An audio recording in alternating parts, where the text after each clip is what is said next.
Bonjour, une nouvelle vidéo pour comprendre comment le géographe mesure les inégalités de richesse et de pauvreté dans le monde. Quelques données chiffrées avant de commencer. Depuis 25 ans, les richesses mondiales ont augmenté de 83%.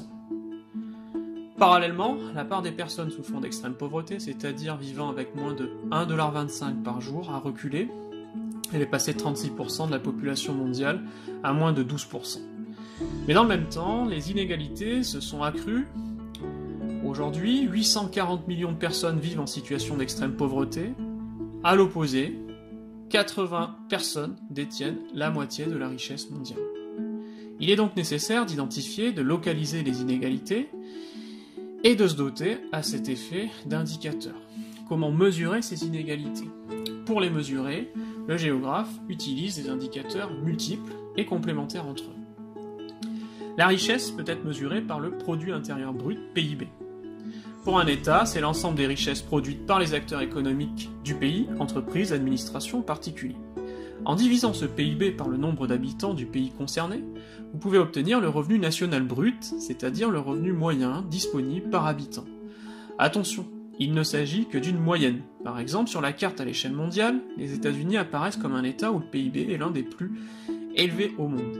Mais, lorsque nous zoomons sur les États-Unis, des inégalités entre les États composant les États-Unis apparaissent. Il est ainsi intéressant de changer d'échelle pour voir ce qui se cache derrière une moyenne. Afin de contourner ce problème et de faire des comparaisons sur les inégalités de richesse à l'échelle mondiale, un autre indicateur peut être mobilisé. Il s'agit de l'indice Gini. Ce dernier mesure les inégalités de revenus entre les habitants d'un État. Par exemple, cette valeur va varier entre 0 et 100 sur la carte.